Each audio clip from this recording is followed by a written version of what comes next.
안녕하세요. 네, 이번 시간엔 투자론의 화폐 시간 가치를 배울 텐데요. 자, 29강, 요 전 강인 29강에서 제가 다른 강의에서 좀 여러분들한테 도움이 되시라고 세 가지 동영상을 좀 보여드렸습니다. 많은 지금부터 여러분들이 그 동영상을 봤는데 또는 봤는데 이해를 못했다던가 내지는 보지 않았다는 가정하에 그렇게 수업을 진행할게요. 아셨죠?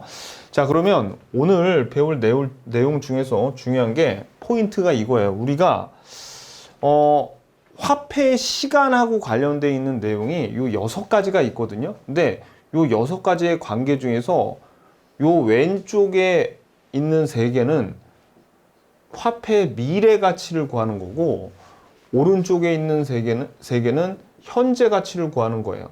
그러니까 이 왼쪽에 있는 3개보다 오른쪽에 있는 3개가 훨씬 중요하거든요. 근데 여러분들이 어떤 걸 아셔야 되냐면 얘네들의 관계, 역수관계가 성립하는데 요 내가계수하고 현가계수인데 일시불의 내가계수, 일시불의 현가계수는 서로 역수관계에 있어요. 그리고 연금의 내가계수와 감채기금 계수가 아직 배우지는 않았지만 역수관계에 있고, 연금의 현가계수와 저당상수가 서로 역수관계에 있다는 거, 이 역수관계를 여러분들이 좀 아셔야 됩니다. 아셨죠? 그래서 여러분들이 이제 요 6개를 좀 아셔야 되는데 얘네 3개가 훨씬 중요해요. 자, 그리고 우리가 나중에 잔금 비율과 상환 비율이라는 걸 배울 텐데 얘네 둘의 합은 1입니다. 그리고 저당상수, 여기에서 나오는 저당상수 있죠? 요거는 어느 때 써먹냐면 원금 균등 상환이 아니라 원리금 균등 상환에서 써먹는다는 거라는 거를 여러분들이 알아주셔야 됩니다. 아셨죠? 자, 그러면 여러분들한테 제가 이제 수업 들어가기 전에 하나만 좀 질문을 한번 해볼게요. 하나만. 자, 우리가 이 현재 가치란 걸 어떻게 간단하게 생각을 하면, 만약에 여러분 친구한테 여러분들이 돈을 600만 원을 빌려줬다고 치자고요. 그래서 너무 친한 친구니까 이자는 안 받는다고 치고, 자, 600만 원을 빌려드렸어요. 600만 원. 그러면 여러분들 친구가 요 600만 원이 돈이 크니까 3번에 나눠서 갚는다고 한번 생각을 해볼 때, 자, 보세요. 1년 후, 2년 후, 3년 후에 3년에 나눠서 갚는 거예요. 자, 첫 번째 이렇게 갚는데요. 1년 후에 100만 원, 2년 후에 200만 원, 3년 후에 300만 원. 자, 그 다음에 두 번째는 똑같이 200만 원씩 이렇게 갚는 됩니다. 그리고 마지막엔 세 번째 방법은 300만 원 먼저 갚고 200만 원 먼저 갚고 100만 원 먼저 갚는 돼요. 그럼 방법 1, 방법 2, 방법 3이 있는데 여러분들은 돈 받을 때 3개 중에서 어느 걸 받는 게 더 유리하겠어요? 그렇죠? 여기서 일단 1번이라고 대답하신 분들 좀 심각합니다. 그러니까 주식 투자 같은 거 하시면 안 돼요. 2번도 마찬가지고. 답은 뭡니까? 3번이에요, 3번. 먼저 돈을 받아야 됩니다. 먼저 돈. 왜냐면 한번 생각을 해보세요. 그 친구한테 이자는 안 받더라도 예를 들어서 여러분들이 봐봐요. 먼저 돈을 좀 많이 받죠. 그럼 이 돈 가지고 은행에 예금을 여러분들이 받아가지고 은행에 예금했다고 쳐봐요. 여기 300만 원 이자가 붙죠. 200만 원 이자 붙고 100만 원 이자 붙잖아요. 그러니까 어떻게 해요? 그렇죠? 똑같은 돈이라도 이 돈은 뭐 다른 이유도 많지만 이자가 붙기 때문에 현재의 200만 원이 1년 후에 200만 원보다 더 가치가 큰 겁니다. 왜? 얘를 가만히 은행에 넣어놔도 이자가 붙기 때문에. 그죠? 근데 지금 봐봐요. 얘네 같은 경우에는 그러면 똑같은 시점에서는 금액이 큰 게 좋다는 겁니다. 그러니까 돈 빌렸을 때는 처음에 많이 갚으라고 하는 쪽이, 여러분들이 돈을 빌려줬으면 여러분들이 대출자라면은 돈을 빨리 갚으라고 하는 게 그게 여러분들에게 유리한 거예요. 아셨죠? 자, 그래서 이제 요런 얘기를 할 겁니다. 그게 화폐의 현재 가치예요. 그러면 보세요. 우리가 이제부터 나오는데 여러분들이 가진 돈이 100원이래요. 그래서 이 100원을 가지고, 그러니까 현재 100원 가졌죠. 근데 이자율이 10%래.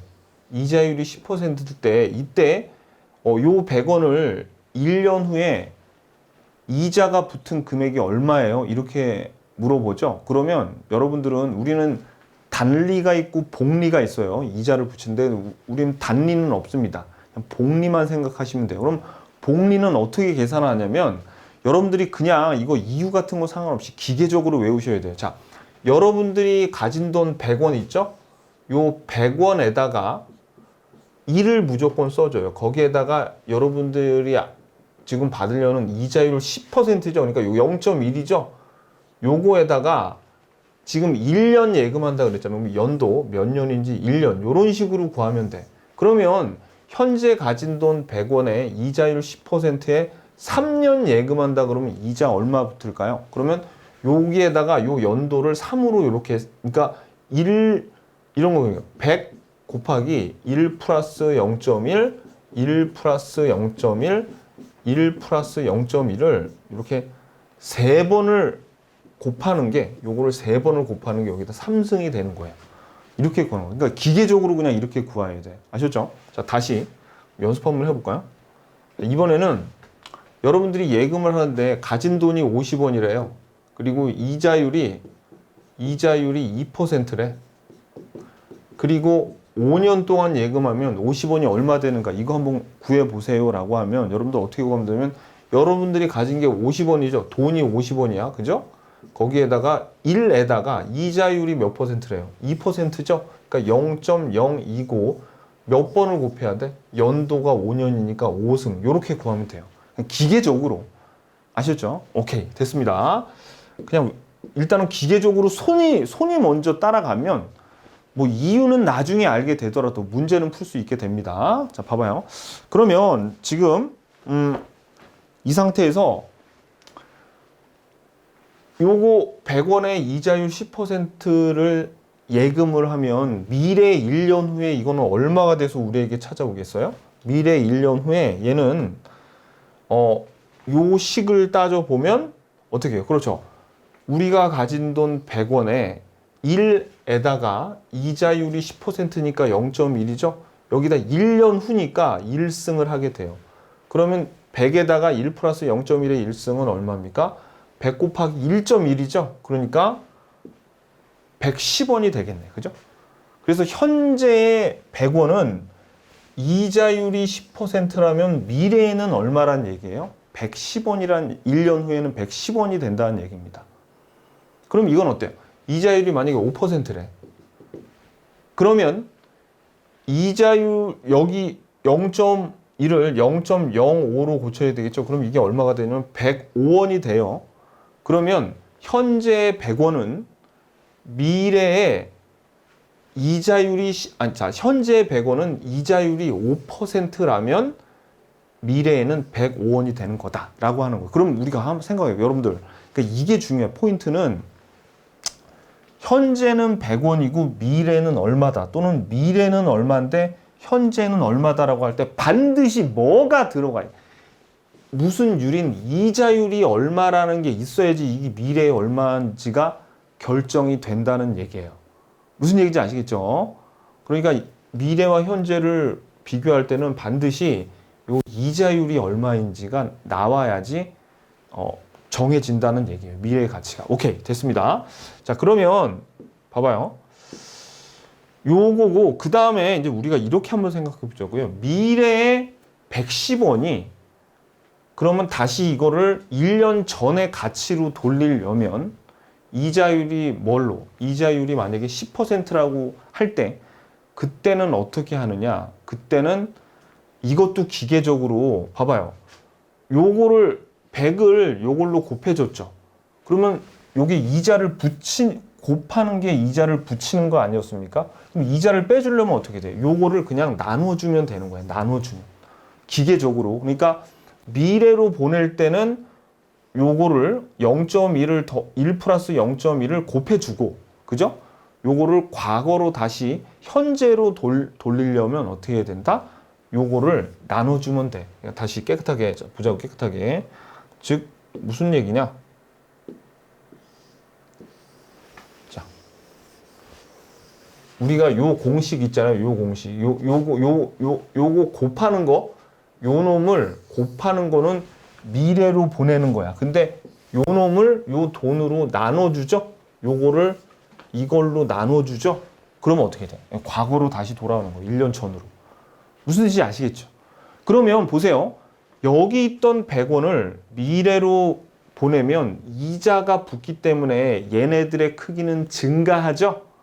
그죠? 자, 그래서 우리가 요거를 할증한다 그럽니다. 할증. 그래서 미래로 보낼 때는 곱해. 이렇게 요거를 곱한다고요. 요거를. 그래서 요걸 할증해요. 근데 요 110원을 나누니까 붙었던 이자를 빼주는 거죠. 그러니까 어떻게 해? 더 크기가 작아지죠. 그러면 과거로 보낼 때는 우리가 요 0.1을 뭐라 그러냐면 할인율이라고 하는 거예요. 할인율. 작아져.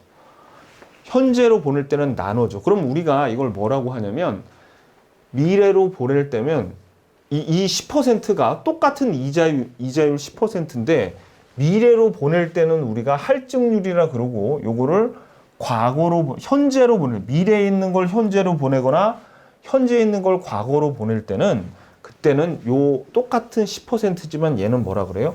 할인율이라고 하는 겁니다. 그럼 결국 방향만 달랐지 할인율하고 할증률은 결국은 같은 놈입니다. 방향만 틀렸지. 무슨 얘기인지 아시겠죠? 자, 그래서 보시면 할증률을 보통 우리가 은행을 많이 이용하니까 보통은 그냥 이자율이다 라고 불러요. 아셨죠? 근데 우리가 얘네들 있죠? 여기에 있는 이자율과 할증률은 거의 같은 뜻이고 결국 할증률과 할인율도 같잖아요. 방향만 틀리지. 그래서 이런 어떤 할증하고 할인하는 요런 율들을 우리가 수익률이라고 합니다. 그러면 우리 이렇게 생각할 수 있는데 여러분들이 알고 있는 수익률, 제가 가장 중요하다고 했던 수익률 어떤 수익률이 있어요? 요구 수익률이라고 들어봤죠? 저번 시간까지 배웠잖아 우리. 그죠? 그러면 요구 수익률로 뭐를 할 수 있어? 할인을 할 수 있고 할증을 할 수 있습니다. 근데 우리 공인중개사 시험에서는 기대 수익률로도 할인을 할 수 있지만 빈번하게 나오는 게 뭐냐면 요구 수익률로 주로 할인을 하게 돼요. 아셨죠? 대부분 다 요구 수익률로 할인을 하는 내용이 이제 앞으로 나올 겁니다. 자, 근데 일단은 중요한 게 여기서 뭘 아셔야 되냐면 어떻게 미래에 있던 걸 현재로 보낼 때는 어떻게 해야 돼요? 그렇죠. 나눠줘야 돼. 할인율로 요거 그냥 기계적으로 요 돈을 보내고 싶은 돈을 요걸로 나눠주면 됩니다. 그리고 미래로 보낼 때는 곱해주면 돼. 할증률을 곱해주면 돼. 기계적으로 딱 할 줄 아셔야 됩니다. 그럼 어떻게 숫자가 어떻게 구성이 돼 있다고요? 다시 보면 여기가 할증률이나 할인율 그리고 요거는 뭐예요? 요거는 연도 1년 후에 보내는 거예요. 그리고 요거 전체 1 플러스 0 할인율을 곱하거나 나눠야 된다. 오케이. 기계적으로. 자, 그럼 이제 조금만 더 요 놈을 조금만 더 살펴보면요. 보세요. 자, 이번에 우리가 방금 여기 배웠어요. 100원을 어떻게 해요? 1년 후로 보냈죠. 그리고 1년 후에 보냈던 걸 다시 현재로 보내면 나눠주고 곱했죠. 어떤 상태? 현재 가진 돈 이자율은 10%. 그죠? 그럼 이 이자율이나 할증률이나 할인율이랑 같아 그랬어요. 자, 그러면 요거를 우리가 1년 후로 더 보내보자. 2년 후로 보내면 미래 2년 후로 보내려면 어떻게 해야 돼요? 그렇죠. 요거를 한 번 도급해서 100원에다가 제곱을 곱하면 되는 거야. 제곱을. 요게 연도니까 그죠? 연도니까. 그래서 어떻게? 요렇게 된다고요. 100에다가 1 플러스 할인율이 10%니까 0.1에서 요게 연도 2를 곱하면 얼마가 나오냐면 100에다가 요거의 자승은 요게 121원이 나옵니다. 오케이? 자, 그럼 이번에는 121원을 1년 뒤로만 이렇게 할인을 하려면 어떻게 하면 되냐면 이렇게 하면 돼요. 1 플러스 0.1에 1년 뒤로만 보내는 거죠. 여기에다가 121원을 이렇게 나눠주면 110원이 나옵니다. 그런 다음에 요 110원을 다시 한번 이렇게 나눠주면 100원이 나오겠죠. 그래서 이렇게 순차적으로 이렇게 가는데 뭐하러 순차적으로 갑니까? 곧바로 121원을 100원으로 2년 전으로 만약에 2년 전에 현재 가치는 얼마냐를 보려면 어떻게 하면 돼요? 그냥 121원을 2년치 요 자승에서 나눠주면 되는 거지. 이렇게 나눠주면 뭐가 난다? 100원이 나오게 되겠죠. 별거 아니죠. 별거 아니에요. 진짜로. 그래서 여러분들이 요거를 있잖아요. 과거로 미래에 있는 거를 과거로 몇 년치를 보낼지 현재 있는 걸 몇 년치로 보낼지를 그냥 단순하게 이렇게만 공부하시면 되는 거야. 곱해주고 요건 나눠주고 아셨죠? 기계적으로 이거를 여러분들이 딱 할 줄 아셔야 됩니다. 응? 오케이. 요거 이제 연습이 된 걸로 이제 봤어요. 자, 그러면 자, 볼게요. 만약에 복리 이자로 지금 우리가 보는 거 다 복리입니다. 지금 이자가 붙는 거 요거 할인하는 것도 다 복리 이자를 빼는 거라고 생각하는 거예요. 복리 이자가 원금이 100원이고 이자율이 10%예요. 그러면 봐봐요. 요 경우엔 미래로 갈수록 당연하죠. 이자가 1년 후에 붙으니까 금액이 점점 커지죠. 그죠? 그래서 더 미래로 갈수록 값이 커진다. 너무나 당연한 거예요. 왜냐면 이자가 붙기 때문에. 그래서 장기간 할증할수록 값이 커지죠. 그 값이 커져. 왜냐면 100원에서 1년만 할증하면 110원이고 여기서 1년 더 할증하면 121원. 그럼 미래 3년은 한 133원 정도 될 거예요. 그러니까 점점 할증을 1년씩 많이 할수록 커진단 말이에요. 할증할수록 값이 증가. 너무나 당연한 거죠. 왜? 이자가 붙을 거니까. 자, 그런데 지금 요 현재가 100원인데 이걸 달리 얘기하면 현재로 갈수록 어떻게 돼요? 값이 작아져. 왜냐? 장기간 할인을 하게 되면 자, 여기 121원을 1년만 할인하면 110원인데 요거를 1년 더 2년 할인하게 되면 110원이죠. 그러면 요게 어떻게 해요? 점점 더 할인하면 작아지겠죠. 너무나 당연한 거죠. 왜? 식이 1 더하기 0.1에 1승일 거고 요거는 2승이니까 요게 분모가 1보다 크잖아요. 그러니까 얘네들이 점점 2승, 3승으로 갈수록 분모가 커지기 때문에 점점 현재로 갈수록 작아진다. 아셨죠? 오케이. 자, 그 다음에 이번에는 보세요. 할증률이 이번에는 10%예요. 이자가 10%래요. 그리고 할증률이 5%야. 이자가 5%. 그럼 여러분들 은행에 10%로 정기 예금할 때하고 5%로 정기 예금할 때 어느 게 더 값이 커지겠어요? 당연히 10%가 더 커지겠죠. 얘는 1년 후에 110원인데 얘는 105원이에요. 왜? 얘는 100원에다가 1 플러스 0.05 1승이잖아요. 그러니까 105원이지. 그리고 얘는 어떻게 돼? 그렇지. 2년 후에도 요거 100에다가 1 플러스 0.05 2승일 거 아닙니까? 그죠? 그러니까 얼마가 되는 거예요? 요거 곱하면 110.25원이 나와요. 근데 여기 10%인 경우에는 아까 봤듯이 110원, 121원이니까 똑같은 2년이 지났는데 할증률이 더 크니까 어느 쪽이 더 커? 요쪽이 더 크더라. 너무나 당연한 거죠. 너무나 당연한 거예요. 그죠? 자, 근데 요거와 마찬가지로 보세요. 그래서 봐봐요. 할증률이 클수록 미래의 값이 더 당연히 커진다. 이자가 더 많이 붙을 테니까. 자, 근데 봐봐요. 이번에는 똑같이 미래에 121원인데 할인율이 10%고 여긴 할인율이 5%야. 그러면 얘가 갈수록 어느 쪽의 값이 더 작아지겠어요? 할인율이 클수록 더 현재 값이 작아져. 봐봐요. 얘는 지금 109원인데 얘는 100원밖에 안 돼. 이건 너무나 당연한 거. 왜? 얘는 할인을 할 때는 121원을 할인하면 어떻게 돼요? 할인하면 1 더하기 0. 요게 10%니까 0.1에다가 1승을 하면은 110원이 나오거든요. 근데 요거는 121원을 요게 5%로 하려면 분모가 1 플러스 0.05 1승이야. 그래가지고 얼마가 나? 115원이 나오니까 벌써 할인율이 달라지니까 어떻게 해요? 그쵸? 더 할인을 높은 쪽이 현재 값이 더 작아지는 거지. 요거를 한번 2승을 하면 뭐가 나와요? 2승을 하면 100원이 나오고 여기다 2승으로 할인하면 109.7원이 나오게 돼 있어요. 그러니까 너무나 당연한 거잖아. 그죠? 할증할수록 일로 가면 커지고 할인할수록 똑같은 값을 할인을 할 때 할인율이 큰 쪽이 현재 값이 작아지고 할인율이 작은 쪽이 더 커진다. 너무나 당연한 거죠. 그죠? 오케이. 왜냐면 얘는 분모가 커지니까 분모가 커지고 이건 분모가 작아지니까 커진다. 오케이. 됐어요. 그래서 여러분들이 기계적으로 요거를 할 줄 알아야 돼. 기계적으로 할인율이 서로 다를 때 어떻게 되는지 이런 내용들을 알아야 됩니다. 알아야 돼요. 자, 그 다음에 그러면 여태 제가 할증과 할인을 같이 배웠는데 사실 우리는 할증은 그렇게 안 중요해요.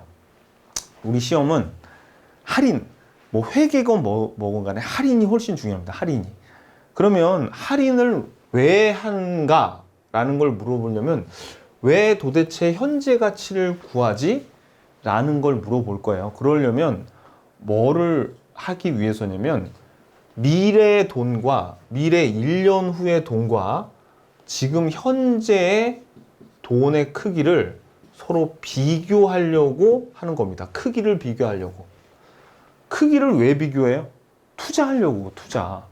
지금 나가는 돈보다 미래에 들어올 돈이 더 많죠. 그러면 투자하겠죠. 그러면 요 경우에는 투자한단 말이에요. 근데 요 돈이랑 이렇게 현재 나가는 돈이 미래에 들어올 돈보다 작으면은 투자를 안 하니까 사실 우리가 투자론에서 이걸 배우잖아요, 지금. 왜? 그렇죠. 투자하기 위해서. 근데 봐봐요. 1년 후에 돈이랑 현재 돈이랑 비교를 하려면 시점을 맞춰줘야 된단 말이에요. 그러니까 이런 거예요. 지금 2002년에 우리 월드컵 선수들하고 2020년도에 우리 월드컵 선수들하고 비교가 가능해, 안 해? 비교할 수가 없죠. 왜? 그렇죠. 정말 비교하려면 2020년에 있는 선수를 2002년으로 데리고 가서 서로 한 게임 붙여야지 된단 말이에요. 그것처럼 요 미래에 있는 금액 뭐 가령 10억하고 현재 8억을 서로 비교를 할 수는 없다. 왜? 시점이 다르니까. 그래서 어떻게 얘를 여기로 끌고 와야 돼요. 현재 가치로 만들었죠. 지금 그 내용을 이제 볼 겁니다. 한번 봐봐요, 여러분들. 자, 지금 예를 들어서 100억을 투자하면 100억짜리 부동산에 우리들은 여기 투자하면 1년 후에 15억 벌 수 있다 그러죠? 그럼 봐봐요. 현재 100억이었던 게 1년 후에는 원금 100억에다가 15억의 이익금까지 생기니까 115억이 되는 거죠. 그죠? 그래서 우리는 어떻게 생각하냐면 100억에다가 이익금 15억이 더해지면 115억이야? 이러면 봐봐요. 우리는 어떤 생각을 하냐면 이런 생각을 한단 말이에요. 만약에 지금 현재 이자율이 10%라고 치면은 야, 적어도 내가 100억 원을 투자하는데 10%보다는 그러니까 10억, 은행에 그냥 넣어놔도 10억은 들어오는데, 그죠? 100억 넣으면 10억 되는 거죠? 10억보다는 많이 벌어야 되는 거 아니야? 라고 생각하는 거죠. 그러면 여기에 있는 이 사람이 느끼는 최소한 10%는 벌어야지 이게 뭐가 되는 거냐면 요구 수익률이 되는 거예요. 요구 수익률. 무슨 뜻인지 아시겠죠? 그러면 요구 수익률이 10%일 때, 그죠? 우리는 얼마면 되는 거야? 그렇죠. 요구 수익률이 100억 원이라면, 요구 수익률이 10%면 100억이 얼마가 되면 돼? 110억 원이 될 거 아닙니까? 그죠? 왜? 100억에다가 우리가 최소 요구하는 게 10억이니까 110억이 되면 되는데, 그런데 115억이나 준대죠. 그럼 우리는 이렇게 계산한단 말이에요. 100억이 아니라 110억이에요. 110억. 110억만 돼도 내가 미래의 돈이 110억만 돼도 내가 투자하는데 115억이나 벌어서 5억 원이 남네. 나 투자할래. 이렇게 생각한단 말이에요. 우리들은 좀 뭔가 여러분들 당연하다고 생각해서 조금 이상할 수도 있다고 생각. 그렇지. 조금 이상하다고 이상한 건 아닌데 이게 일반 투자자들하고 기업인들 있죠. 그런 분들하고는 틀립니다. 자, 우리는 어떤 짓을 했냐면 지금 여기에 있는 115억이랑 100억을 비교하기 위해서 현재에 있는 100억을 미래로 가져왔죠. 지금 요구 수익률이 10%라는 게 사실은 공식으로 여러분들은 그냥 100억 원에 10%면 110억이 된다고 암산으로 알지만 사실 이거는 어떻게 한 거냐면 우리가 앞에서 뵀던 100억 원에다가 1 플러스 0.1 여기다가 1년 후니까 1승을 해가지고 이게 110억이 된 거예요. 즉 100억 원을 요구 수익률 10%로 할증한 거란 말이에요. 여러분들이 모르는 사이에 벌써 우리는 이런 일을 하고 있었던 거예요. 아셨죠? 자, 그러니까 이게 결론은 우리들은 현재 이 100억을 여기에 투자할 것인가 생각할 때 현재 금액을 요구 수익률로 미래에 가져가서 비교를 해서 투자할까 말까를 결정했죠. 근데 기업하는 형님들은 이렇지 않더라. 어떻게 하냐면 잘 봐요. 이 사람들은 우리랑 다르게 이렇게 하는 거예요. 자, 투자자가 1년 후에 115억이 되고 그리고 이 투자자도 나는 10% 이상은 받아야겠다라고 생각하면 이 사람들은 이런 식으로 한다는 거죠. 요구 수익률이 10%예요. 115억일 때 115억을 현재로 갖고 와요. 현재로. 이 현재로 갖고 오려면 할인해야 되지. 뭘로? 요걸로. 그래서 요걸 어떻게 할인하냐면 115억을 1 플러스 0.1 요구 수익률 이게 1년 요거죠. 요렇게 나눠주더라. 그러면 정확하게는 안 떨어지지만 한 111억 원 나옵니다. 그러면 현재에 나갈 돈하고 미래에 들어올 돈의 요 할인율 10%로 한 요 금액을 비교해야지 마치 2002년 월드컵 선수와 2020년 월드컵 선수를 서로 비교하는 거랑 같아요. 그래서 보자고요. 야, 지금 나갈 돈은 100억인데 미래에 들어올 돈의 현재 가치는 111억이야? 그러면 11억 원 남네. 투자할래? 라고 한다는 겁니다. 그러면 여기서 우리와 이 기업인들의 차이는 뭐예요? 투자자들의 차이는. 그렇지. 투자자들은 미래 금액을 할인을 해서 현재로 갖고 와서 두 개를 비교한다는 게 이게 우리와 같은 범인과 기업인은 달라요. 그러면 앞으로는 우리는 뭐 어떻게 공부를 해야 돼? 그렇지. 요거 가지고 공부하는 거야. 그래가지고 앞으로 계속 현재 가치를 미래에 들어올 돈을 현재 가치로 나온다고. 그러면 자, 앞으로 어떤 내용이 나오냐면 이런 내용이 나올 겁니다. 어떤 내용이 나올 거냐? 자, 우리 부동산을 투자했을 때 미래에 들어올 돈 있어요? 어떤 거더라? 그렇죠. 임대료 들어오겠죠. 그리고 가령 100억짜리 부동산이 115억으로 뭐 가격이 오랐을 때 그 소득, 임대료에서 들어오는 소득 이득과 미래에 그 부동산을 팔았을 때 그 차익인 자본 이득 같은 게 미래에 들어오잖아요. 그러니까 그 미래에 들어올 임대료하고 자본 이득, 시세 차익, 소득 이득과 자본 이득, 시세 차익을 미래에 들어오니까 얘네들을 현재 가치로 만들어 준 다음에 지금 이 부동산이 100억인데 살까 말까를 얘네들의 현재 가치하고 서로 비교하는 거야. 근데 이 현재 가치를 비교하려면 뭐를 알아야겠어? 자기의 요구 수익률을 정확하게 알아야 된다는 얘기예요. 무슨 뜻인지 아시겠죠? 요 얘기가 어디 나오냐면 우리 사실은 다음 시간에 요게 NPV하고 내부 수익률 나오는데 그때 나오는 얘기를 제가 미리 하는 겁니다. 그때 가서는 제가 설명 안 드려요. 이렇게까지 자세하게. 그러니까 이게 이런 원리예요. 우리가 현재 가치를 구하는 거. 이걸 알아야지 여러분들이 공부를 왜 하는지를 알 수 있다는 얘기입니다.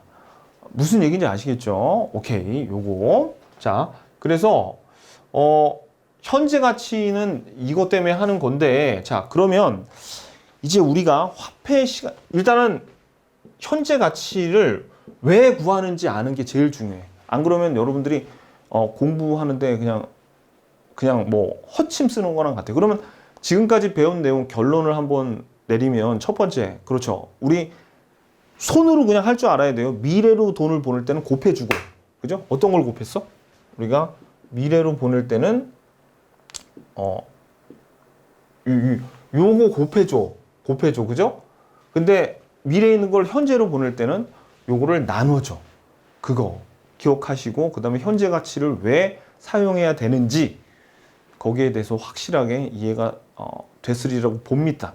그럼 이제 교재를 보면서 나머지 그 우리가 포인트에서 봤던 얘네들 있죠? 어디 있어? 요 6가지 있죠. 얘네들의 성질에 대해서 한번 살펴보는 시간을 가져보자고요. 자, 그럼 교재 212페이지 보시면요. 화폐 시간 같이 요 쌍괄호 1번부터 4번까지는 지금 제가 말씀드린 내용이 그대로 나옵니다. 한번 볼게요. 자, 보자고요. 부동산 투자 시점이 즉 부동산을 사는 시점이죠. 그거는 현재야. 그죠? 근데 수익이 발생하는 시점은 미래죠. 왜? 임대료 미래에 들어오고 나중에 이 부동산을 좀 가격이 오르면 팔 때는 미래에 팔 거 아닙니까? 그러니까 여기에 나온 소득 이득, 임대료 자본 이득은 언제요? 미래에 발생한다고. 그러니까 미래 일정 기간마다 발생하므로 현재 비용이 뭐예요? 현재 비용이 부동산 투자하는 요 현재 미래 수익이 요거 임대료 나오는 그거를 동일한 시점으로 맞춰줘야 된다는 얘기예요. 그래서 비교를 하자는 거죠. 자, 그래서 2번 부동산 투자 여부를 결정하고자 하면 미래에 발생하는 소득이득 위에다가 임대료 그렇게 적어주세요. 임대료와 그 다음에 자본이득이 시세 차익이죠. 시세 차익에 현금 흐름이 뭐냐면은 미래에 들어올 돈이라고 보시면 됩니다. 들어올 돈, 현금 흐름을 현재 시점의 화폐 가치로 환원하여 자, 현재의 투자 비용이 뭐예요? 여기 부동산 가격이라고 적어 놓으세요. 현재 부동산 가격과 미래에 발생할 임대료와 시세 차익의 현재 가치를 둘을 비교를 해서 이게 크면 투자하겠다는 얘기예요. 뭐 어려운 얘기가 아닙니다. 그죠? 자, 그 다음에 미래의 가치를 현재 가치로 가져오는 걸 우리가 할인이라고 했죠? 현재 가치를 미래 가치로 가져오는 것을 할증이라고 했습니다. 뭐 배운 거예요. 근데 우리가 이 경우에 뭘 사용한다? 복리를 적용한다고 했습니다. 오케이.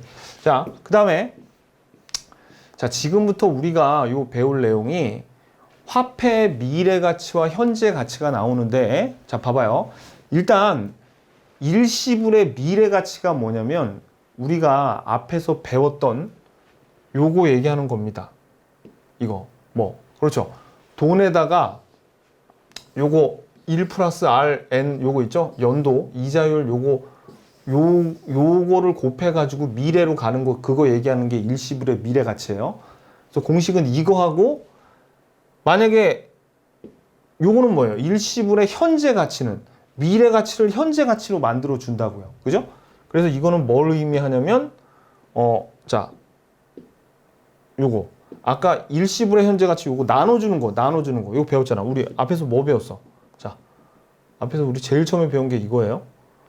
제일 처음에 배운 게 어디 있어 이거? 여기 나오네. 여기서 현재에서 미래로 갈 때는 요거 곱해주고 미래에서 현재 거 가져올 때는 나눠주고. 근데 여기에 있는 요 놈을 제가 말씀은 안 드렸지만 여기에 있는 게 뭐를 의미하냐면 요거를 어디 갔어? 일시불의 내가 계수라 그래요. 그리고 일시불의 현가 계수는 뭐냐면 여기 요거를 일시불의 현가 계수라 그럽니다. 그러면 요 어떤 값에다가 일시불의 내가 계수를 곱하면 여기에 나오는 것이 미래 가치고 요 값을 현가 계수로 나눠주면 현재 가치가 나온다고요. 그러니까 제가 말씀을 안 드렸지만 요게 내가 계수고 요게 현가 계수예요. 자, 볼게요. 자, 그러면 이게 이제 무슨 얘기냐? 이제부터 하는 얘기가 무슨 얘기냐면 이겁니다. 일시불의 미래 가치라는 거를 구하려면 아직 설명은 안 드렸지만 일시불의 내가 계수를 어떤 값에다 곱하잖아요. 어떤 값에다가 요거를 곱하면 일시불의 미래 가치가 나와요. 근데 아까 우리 뭐 곱했어요? 요거 1 플러스 R N승을 곱하니까 요게 나왔죠. 자, 이번에는 일시불의 현가 계수를 곱하잖아요. 그러면 일시불의 현재 가치를 알 수 있어요. 이거는 뭘 곱했어요, 우리가? 1 플러스 R N승, 역수. 그러니까 얘네 둘은 서로 무슨 관계에 있다? 역수 관계에 있습니다. 역수 관계. 역수 관계 일만 하죠. 왜? 왜냐면 우리 여기 봤잖아요. 뭘 봐? 그렇죠. 요 놈은 요로 갈 때 써먹는 거고 요거 나눠주는 건 요로 갈 때 써먹는 거니까 서로 역수 관계라고. 그래서 식은 여러분들이 요거만 알고 계시면 됩니다. 지금 우리 그래서 요식하고 방금 전에 자 우리 교재에서 보던 거 요거는 1 플러스 R n승, 요거는 1 플러스 R n승분의 1. 요식만 두 개만 알고 나머지는 안 해도 돼요. 그리고 얘네들은 서로 무슨 관계야? 역수관계에 있다. 자, 그럼 아직 배우지는 않았지만 연금의 미래가치는 구하려면 연금의 내가계수를 곱해줘야지 연금의 미래가치가 나오고요. 그 다음에 연금의 현재가치는 연금의 현가계수를 곱해줘야지 연금의 현재가치가 나와요. 그리고 감채기금 계수라는 게 있는데 얘네 둘이 연금의 내가계수와 감채기금 계수가 서로 역수관계에 있고 그 다음에 연금의 현가계수와 저당상수가 서로 역수관계에 있습니다. 그래서 역수관계를 여러분들이 알아야 돼요. 역수관계를. 아셨죠? 자, 그러면 이제 요 일시불의 미래가치부터 요 순서대로 제가 설명을 드립니다. 순서를 바꾸면 안 돼요, 여러분들. 그러면 일시불이란 말이 나오고 연금이라는 게 나오는데 일시불은 뭐냐면 이거예요. 한 번. 자, 우리 여러분들 예금하고 적금하고 차이점이 뭐예요? 예금은 한 번 1억을 예금하잖아요. 그러면 가령 5년이 만기면은 한 번 일시불로 1억 예금하고 그냥 아무것도 안 하고 5년 뒤에 돈 타는 게 예금이에요. 한 번 나간다고 돈이. 근데 적금은 연금이에요. 연금은 뭐냐면 1년 후에 1,000만 원, 2년 후에 1,000만 원, 3년 후에 적금한 거를 연속된 금액을 똑같은 금액이에요. 크기가 똑같은 금액을 더하건 그게 계속 나가는 걸 우리가 연속된 금액, 연금이라 그럽니다. 아셨죠? 자, 그러면 일단 지금 화폐 현재 가치 세 가지와 미래 가치 세 개가 나오는데 미래 가치부터 먼저 보고 그 다음에 현재 가치를 볼게요. 중요한 건 현재 가치가 훨씬 중요합니다. 얘보다. 자, 그럼 미래 가치. 일시불의 미래 가치는 뭐냐면 이거예요. 봐봐요, 여러분들. 자, 이거 다시 가야겠네. 다시 가면 자, 그렇지. 일시불의 미래 가치. 이거는 뭐냐면은 우리가 현재 알고 있는 값은 뭘 알고 있냐면 현재의 가령 1억을 알고 있어요. 근데 이 1억을 예금을 만약에 하게 되면 이거 일시불이죠. 일시불. 1억을 한 번 넣어가지고 5년 후에는 이 1억이 얼마나 되지라고 미래값을 구하는 거예요. 그러니까 알고 있는 건 현재 값인데 우리가 구하고자 하는 건 미래값이에요. 그러면 시험에서 만약에 이렇게 5년이나 아니면 10년 정도 이렇게 기간이 길잖아요. 그러면 일시불의 미래 가치를 구하려면 뭐가 있어야 된다 그래서 일시불의 내가 계수가 주어집니다. 내가 계수. 일시불의 내가 계수가 뭐냐면 내가가 미래 가치의 준말이에요. 내가. 그래서 내가 계수가 주어져서 우리가 아는 값에다가 이걸 곱하면 우리가 구하는 값을 알 수 있더라라는 겁니다. 자, 볼게요. 그러면 교재로 다시 돌아와서 잠깐 봐봐요. 여기 일시불의 내가 계수가 미래 가치의 계수고, 그죠? 요걸 곱하면 된다 그랬어요. 요거 일시불의 현재 가치는 현가 계수라 그래. 현가가 요거의 준말이에요. 자, 그럼 먼저 지금 이거를 먼저 좀 보면 봐봐요. 자, 교재 213페이지를 보자고요. 213페이지 교재를 보면 자, 일시불의 미래가치. 자, 위에 있는 거 여러분들 보세요. 그냥 안 읽어봐도 돼. 안 읽어봐도 돼. 그냥 우리가 개념만 알면 돼요. 개념을 알아서 결국 요거 하나는 알아둬야 돼. 요거 곱한다고 곱해. 자, 그럼 봐봐요. 이 6번에 보면 1억의 돈을 이자율 10%로 5년 정기 예금이죠. 그러면 1억의 돈이 5년 후에는 얼마가 되겠냐라는 거죠. 그러니까 봐봐요. 우리가 여기에서 우리가 알고 있는 값은 현재 1억인데 5년 뒤에 미래값이 얼마가 되는 거지? 라는 거를 알고 싶은 거야. 그러면 우리가 뭘 구해야 돼요? 우리가 뭐를 구하면 되냐면 여기에서 뭐가 주어지냐면 요런 일시불의 내가 계수가 주어진다고요. 주어져. 이렇게 뭐라고? 이자율 10%하고 5년짜리의 내가 계수는 1.61이 주어지거든요. 그럼 우리가 알고 있는 금액은 1억이죠? 1억을 요 내과 계수에 곱해 주잖아요. 그러면 뭐가 나온다? 그러면 1.616이 되는 거예요. 그럼 5년 후에는 1.616이 됩니다. 이렇게 된다는 겁니다. 자, 그런데 이렇게 5년씩 되는 거는 사실은 이거 우리 구하려면 어떻게 구해야 되냐면 계산을 하면 요게 1억에다가 1 더하기 0.1이죠. 이자율 10%니까 여기다 5승 이렇게 구해야 되는데 우리가 이게 한 번 정도 나오긴 했는데 웬만하면 5번 곱하게 안 만들어요. 그래서 보통 2년이나 3년짜리가 나오면 우리가 실제로 이렇게 구해야 됩니다. 봐봐요. 이렇게 하면 이게 1.61이 나와요. 자, 근데 요거는 이번에는 좀 5년이 아니라 비교적 짧은 2년이 주어지면은 그때는 일시불의 내과 계수를 우리가 직접 구하도록 해요. 시험 문제에서. 그럼 어떻게 해? 얘네들이 우리에게 주는 건 우리가 알고 있는 금액 1억과 그 다음에 이자율 주고 2년을 줍니다. 그럼 우리 이거 어떻게 구해요? 1억에다가 1 플러스 0.1에다가 2년이니까 2승이죠. 그럼 1.1을 두 번 곱하면 1.21이 나와요. 그래서 1억에다가 1.1에서 2.22억이 되게 이렇게 짧은 연수는 요거 미래 가치는 구할 줄 알아야 돼. 일시불의 미래 가치는 구할 줄 알아야 돼요. 자, 그래서 일수가 아니야. 요거 일시불입니다. 일시불. 요거 고쳐야 되겠네. 무슨 일수 찍는 것도 아니고 일시불이에요. 요거 고쳐야지 나중에. 그래서 요거는 역수관계. 우리가 방금 봤죠. 역수관계라는 거. 자, 형과계수 뭐와 역수관계예요? 요 놈들. 그래서 이 뒤로 갈까요? 뒤로? 요 놈하고 역수관계지. 형과계수. 요가 역수. 요거는 뭐였는데? 요거는 방금 전에 1 플러스 Rn이었고 요거는 1 플러스 Rn의 요거였어요. 요거. 우리가 앞에서도 구해봤고. 오케이. 자, 그러면 이번에는 일시불의 미래가치 봤으니까 연금의 미래가치 한번 볼게요. 연금의 미래가치.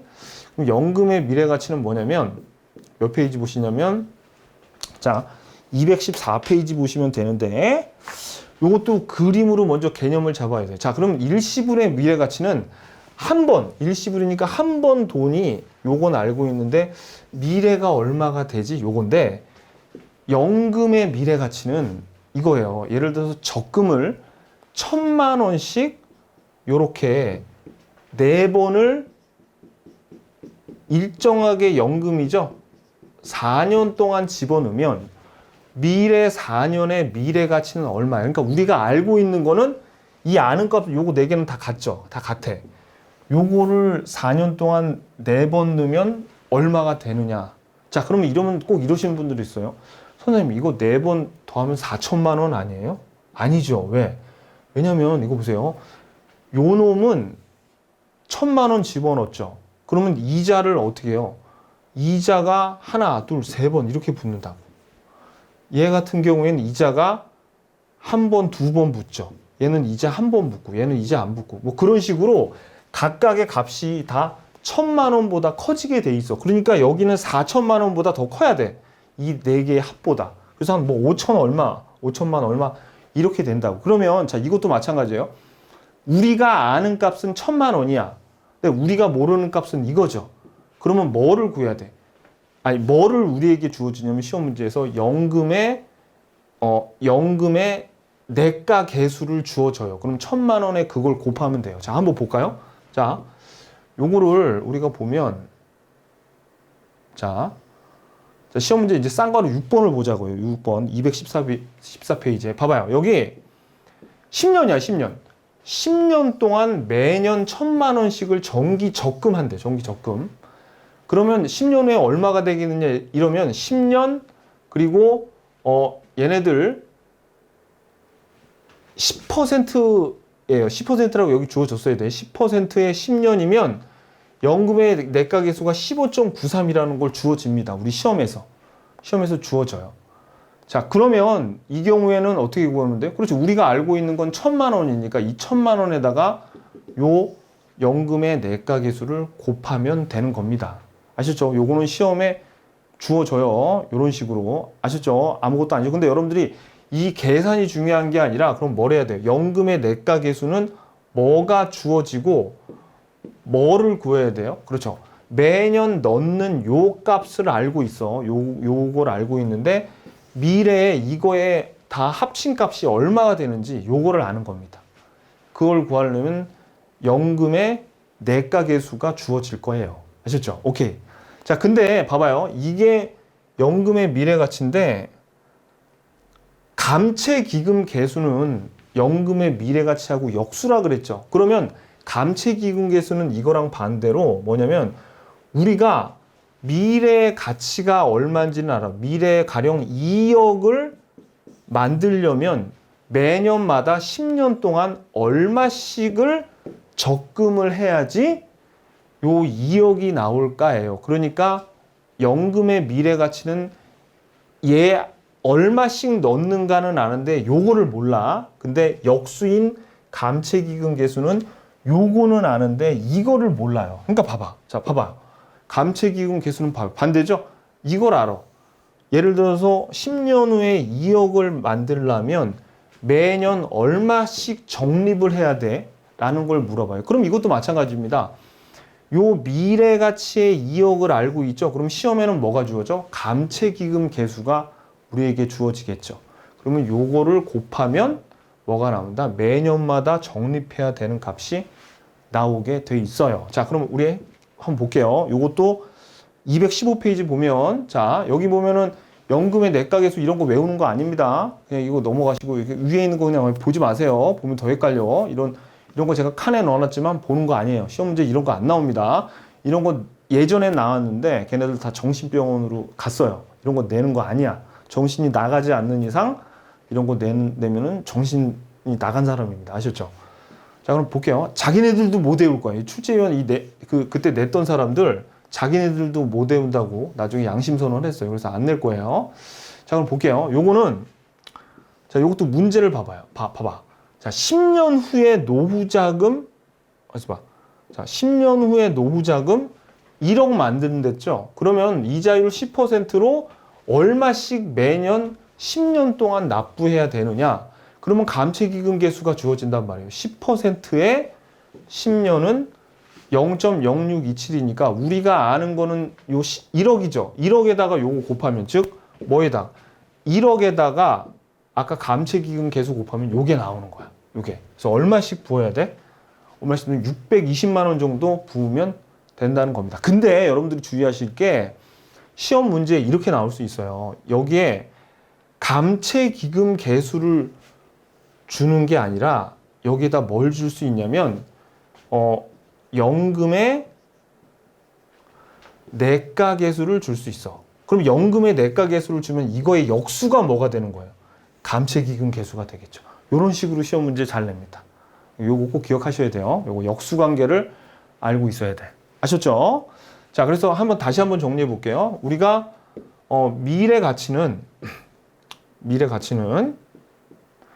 일시불의 미래 가치는 뭘 알고 있어? 현재 가치를 알고 있는데 일시불의 내가계수를 곱해주면 우리가 구하는 미래 가치가 나와요. 그러니까 이자가 붙으니까 당연히 요 네모의 사이즈는 이자가 붙으니까 미래에 더 커지기 때문에 이걸 크게 그린 거예요. 아셨죠? 자, 그 다음에 연금의 미래 가치는 어떻습니까? 연금의 미래 가치는 우리가 요 얼마씩 현재 붙는 요 값을 알고 있는데 요거를 다 연금으로 부었을 때 미래에 얼마가 나오는 거지? 라는 거를 알고 싶은 거야. 그러려면 요 아는 값에다가 연금의 내가계수를 곱해주면 된다. 반대로 감채기금 계수는 우리가 이미 미래에 쌓아놓을 금액이 얼마인지 아는 상태에서 얼마씩을 적립해야 되는가 요거를 구하는 거예요. 그러니까 이 개념을 아는 게 중요해요. 뭐 공식 같은 거 외우는 거 하나도 안 중요해. 아셨죠? 오케이, 됐어요. 자, 그 다음에 이번에는 중요한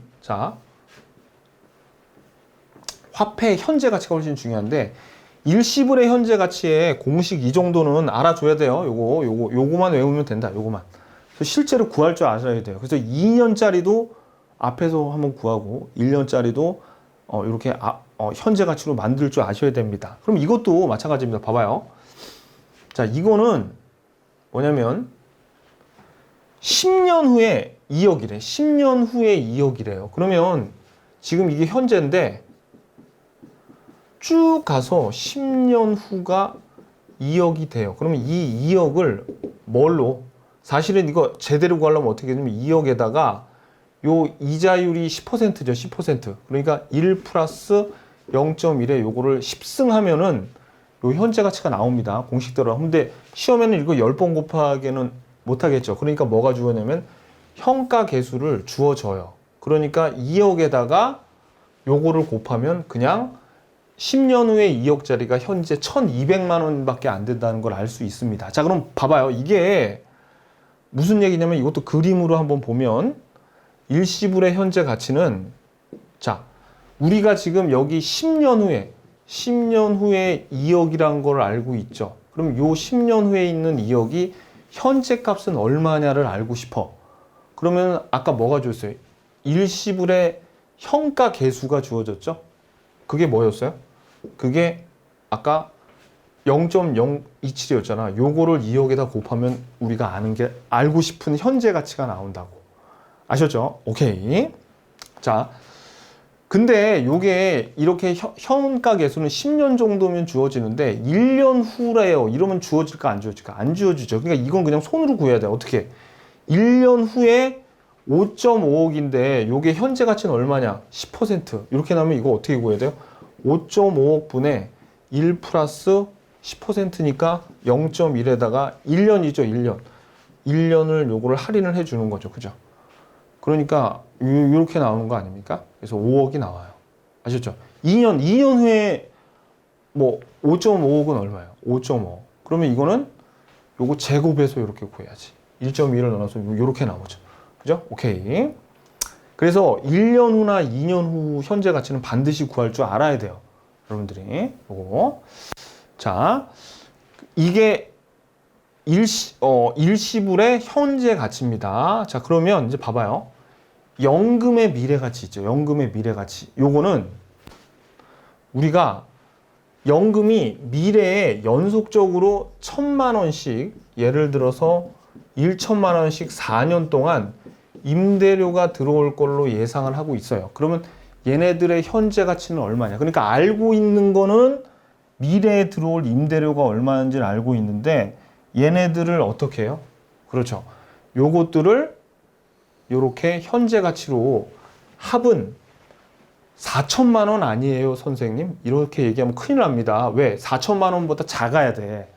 왜냐면 여기 있는 애들이 1,000만 원을 1 플러스 R분의 N이면 요게 1보다 크잖아요. 그러니까 1보다 큰 수로 나눠주기 때문에 얘네들의 합의 값은 4천만 원보다 훨씬 작을 겁니다. 그럼 이거 어떻게 구하냐면 우리가 아는 것은 임대료가 한 달에 1,000만 원씩 들어온다는 거 알죠? 그러니까 4년에다가 만약에 이자율이 10%라면 4년 10%의 연금의 현가 계수가 주어져요. 그럼 현가 계수를 곱하면 1,000만 원을 여기에다 곱하면 여기에 현재 가치가 나온다는 얘기입니다. 한번 볼까요? 자, 봐봐요.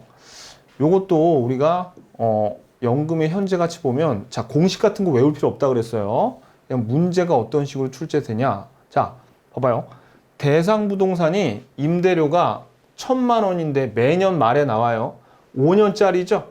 그죠? 이자율이 10%면 시험에 연금의 현가계수 10% 5년짜리가 3.7907이라는 걸 주어집니다. 그럼 우리가 알고 있는 1,000만 원을 여기다 곱하면 현재 가치가 3,700만 원, 4천만 원보다, 여기 뭐야? 5천만 원보다 적겠죠, 당연히. 이게 뭐예요? 그러니까 이게 무슨 값이냐면 1,000만 원 더하기 1,000만 원 더하기 1,000만 원 더하기 1,000만 원 더하기 1,000만 원 요 5년짜리 요거를 현재 가치로 땡겨온 거야. 그러니까 얘네들이 할인이 되다 보니까 5천만 원보다 훨씬 작은 값이 나온 겁니다. 아셨죠?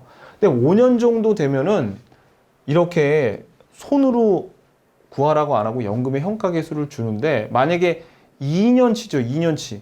그럼 이거는 어떻게 해줘요? 이거는 우리가 구할 수 있어야 됩니다. 그럼 어떻게 구해요? 이거 봐봐요.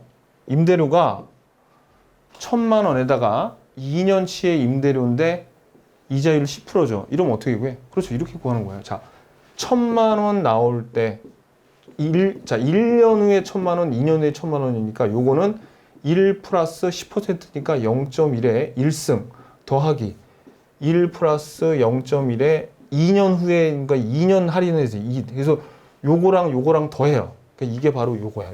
요거 두 개를 더해서 요걸 두 개 더하면 요 값이 뭐가 되는 거예요? 임대료의 현재 가치가 나오는 겁니다. 그러니까 요 2년치나 3년치까지는 여러분들 구할 줄 알아야 돼요. 3년치는 잘 안 나옵니다. 2년치까지는 구할 줄 알아야 돼요. 오케이. 자, 그래서 다시 한번 말씀드리지만 여기에 있는 이런 거 중요한 거 아니에요. 이거 중요한 거 아니에요. 자, 근데 한번 봐봐요. 이제는 저당 상수가 나오는데 저당 상수는 연금의 미래 가치하고 역수라 그랬죠. 그러니까 저당 상수는 만약에 집을 사려고 3억을 빌렸대요. 그럼 이 3억을 4년이나 4년 동안 얼마씩 갚아야 돼라는 거예요. 그럼 우리가 알고 있는 거는 요거죠. 그리고 모르는 값이 요거예요. 그러니까 지금 연금의 미래 가치랑 반대. 한번 볼까요? 자, 봐봐.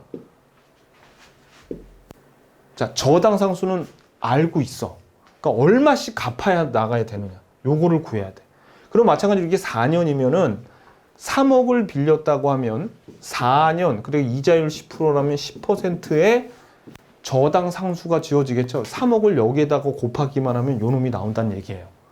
아시죠? 그러니까 봐봐요. 저당 상수는 얘는 아는데 요 놈을 구하고 싶어. 그런데 연금의 연금의 미래 가치가 아니라 이거 잘못돼. 연금의 현재 가치, 현재 가치. 연금의 현재 가치는 요거를 알고 싶은데, 요거는 알고 있는데 요거를 몰라. 그러니까 완전히 반대지. 연금의 현재 가치하고 뭐하고 저당 상수하고 완전히 반대죠. 그죠? 오케이. 자, 그래서 요거 그러니까 이게 왜 중요하냐면 일시불의 현재 가치는 뭘 구할 때 쓰이냐면 자, 이제 봐봐요. 여러분들이 요 일시불의 현재 가치는 요거 하나만 알면 돼요. 사실 다른 거는 공식 몰라도 됩니다. 요건 나중에 우리가 감정평가에서 다시 나와. 자, 이거. 자, 요거는 그러니까 일시불의 현재 가치는 자본이득, 시세 차익 구할 때 주로 써먹어요. 그 다음에 연금의 현재 가치는 임대료가 매년 고르게 나오니까 임대료 구할 때 써먹습니다. 그러면 저당 상수는 돈 빌렸을 때 얼마씩 갚아 나가야 되는지 구할 때 써먹어요. 그러니까 이 세 개가 제일 중요해요. 어느 때 써먹는지 여러분들이 아셔야 돼요. 자, 요거 저당 상수는 집 살려고 목돈을 빌렸는데 매년마다 얼마씩을 갚아 나가야 되는지 그거를 구하기 위해서 저당 상수 구하는. 자, 그럼 저당 상수도 한번 구해 보자고요. 요건 몇 페이지지? 자, 요거는 저당 상수가 218페이지. 218페이지. 자, 볼게요. 자, 그럼 요것도 요거 필요 없어요. 요거 필요 없고 봐봐요. 여기 1억 원 빌렸어. 목돈 1억 원 빌렸는데 이자율 10%로 20년 동안 갚아야 된대요. 꼭 이거는 원리금 균등에만 쓰입니다. 요거 조심하셔야 돼요. 원금 균등이 아니에요. 원리금 균등. 근데 매년 지급해야 될 원리금은 나오지면 저당 상수가 이렇게 주어진다고요. 자, 10% 20년, 10% 20년짜리가 0.1174래. 그러면 1억에다가 0.1174 하면은 1,100만 원씩 20년 동안 갚으면 1억 원 다 갚을 수 있습니다. 이런 공식 외울 필요 없이. 아셨죠? 자, 그래서 우리가 이제 한번 볼게요. 219페이지 보면 자, 여기 뭐 제가 표를 하나 만들었는데 여기 세 개가 미래하고 관련되어 있는 건데 한번 봐봐요. 얘네들 요 공식은 암기하시고 얘네들이 서로 역수관계라는 거 보이죠? 근데 식은 외우지 말고 역수관계라는 것만 그냥 알아두셔. 그래서 일시불의 미래가치를 구하려면 일시불에다가 일시불의 내가계수 곱해야 되고 연금의 미래가치를 알고 싶으면 연금에다가 연금의 내가계수를 곱해줘야 돼. 그 다음에 감채기금계수와 연금의 미래가치를 서로 곱하면 뭐를 알 수 있어요? 매기에 얼마나 적립해야 되는지를 알 수 있다라는 겁니다. 자, 그럼 현재 가치는 자, 이 봐봐요. 어느 때 써먹는다고? 그렇죠. 얘는 일시불의 현가계수는 자본이득 구할 때, 시세차익 구할 때 써먹는, 시세차익의 현재 가치 구할 때 써먹고 연금의 현가계수는 연속적으로 나오는 임대료의 현재 가치 구할 때, 저당 상수는 목돈 빌렸을 때 얼마씩 갚아 나가야 되는지 알 때, 그거 써먹는 거예요. 자, 그러면 일시불의 현가계수에서 봐봐요. 요 공식은 알아야 된다 그랬어요. 그리고 얘네들이 서로 역수관계라는 거 보이죠? 보지도 마라. 암기는 할 필요 없습니다. 공식 외울 필요 없어요. 자, 그래서 일시불의 현재 가치는 일시불에다가 일시불의 현가계수 곱하면 나오고, 연금의 현재 가치는 연금의 현가계수에다가 연금을 곱하면 나온다. 그 다음에 연금의 현재 가치의 저당상수를 곱하면 매 기에 얼마씩 상환해야 되는지가 나온다 라는 겁니다. 오케이. 자, 그 다음에 자, 여기 역수관계 알아두세요. 요거 일시불의 내가계수와 일시불의 현가계수가 역수이고, 연금의 내가계수와 감채기금계수가 서로 역수관계, 그리고 연금의 현가계수와 저당상수가 서로 역수관계라는 거, 요거 알면 됩니다. 오케이, 됐어요. 여기까지. 여러분들 공식을 외우는 게 중요한 게 아니에요. 이걸 알아야 돼. 제가 요 그림 간의 관계 있죠? 요런 걸 아셔야 됩니다. 그래서 어느 때 써먹는지 요게 진짜 중요한 거예요. 자, 그 다음에 우리 220페이지 한번 보시면요. 뭐가 나오냐면 원금 상환과 이자 지금 나오는데, 자, 여기서 우리가 돈을 예를 들어서 100만 원을 빌렸고 이자가 10만 원 나온다고 쳐봐요. 총 이자가. 근데 이거를 10년에 나눠서 갚을 때 원금 10만 원에다가 이자 10,000원씩을 이렇게 갚잖아요. 그러면 우리가 요 갚는 10만 원을 뭐라 그러냐면 원금 상환을 한다 그러고요. 그 다음에 요거는 이자 지급을 한다 그래요. 그러면 요 원금과 이자를 합친 걸 뭐라 그러면 저당 지불액이라고 그럽니다. 매년마다 나가는 원금과 이자.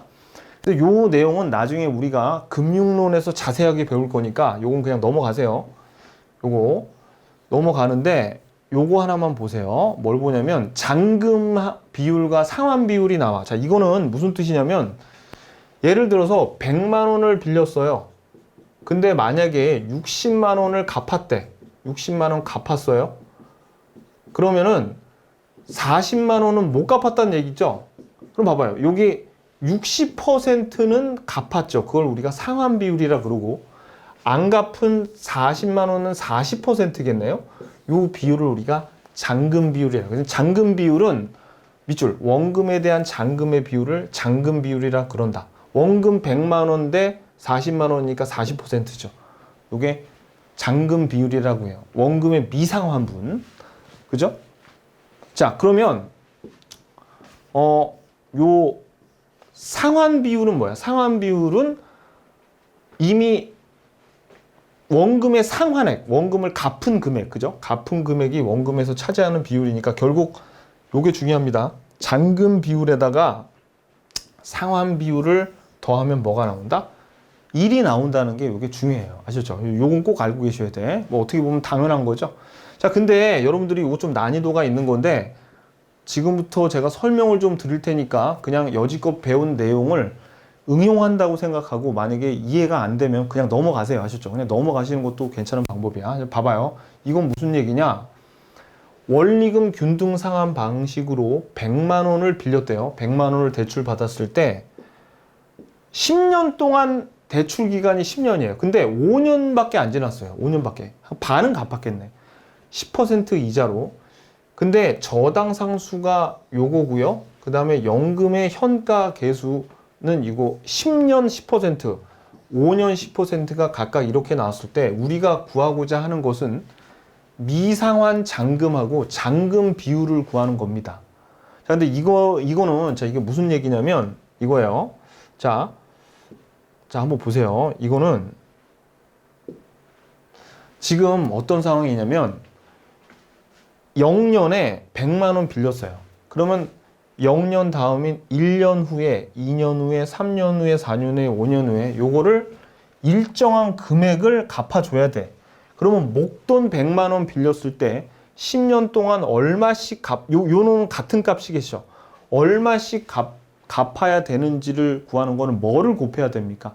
저당 상수를 곱하면, 자, 10년 10%니까 저당 상수를 100만 원에 곱하면 얼마씩 10년 동안 갚아야 되는지가 나오는 거죠. 그럼 얼마가 나온다는 거예요?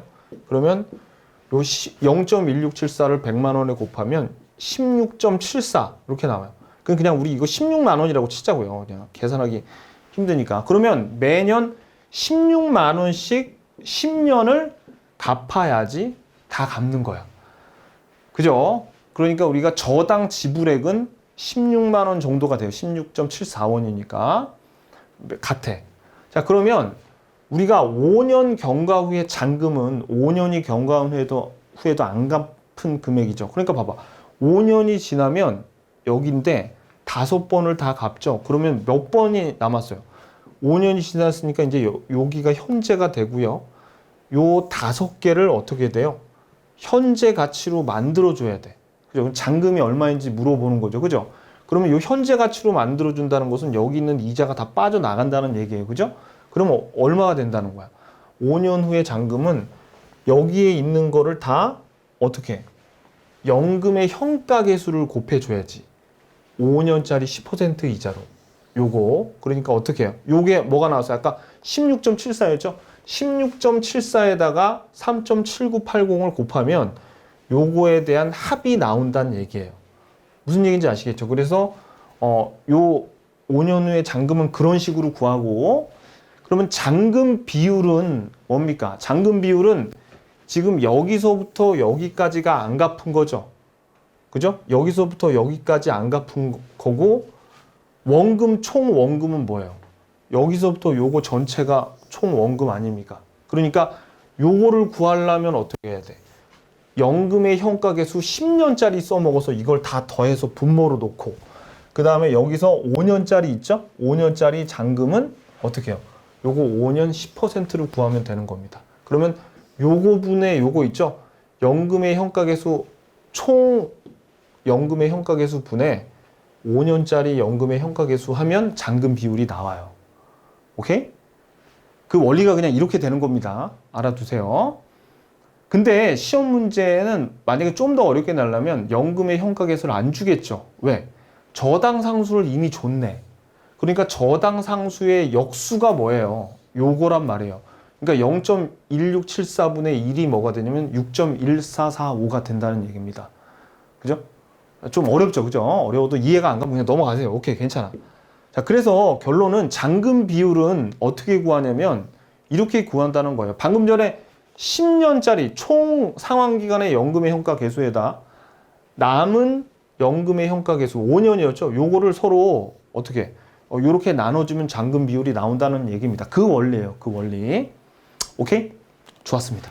요 정도 보시면 돼요. 자, 그럼 오늘 우리 포인트 한번 볼게요. 포인트. 일단 얘네들의 관계, 역수관계 어떻게 됐습니까? 역수관계는 얘네 둘이 역수관계, 얘네 둘 역수, 얘네들 역수. 잔금 비율과 상환 비율을 더하면 1이 되고요. 그 다음에 저당 상수는 원금 균등 상환이 아니라 원리금 균등 상환 방식에서 사용된다는 거. 요걸 알아야지 나중에 금융론에서 편해집니다. 자, 그래서 이번 시간에 배운 내용은 출제 빈도가 그렇게 높진 않습니다. 많은 요 현재 가치를 좀 완벽하게 이해해야지 이 다음 장부터 우리가 수월해져요. 그러니까 제가 이렇게 열심히 여러분들에게 가르쳐 드린 겁니다. 자, 그럼 이제 기출문제 풀어야 되니까 한 5분만 쉬었다가 다시 보도록 할게요.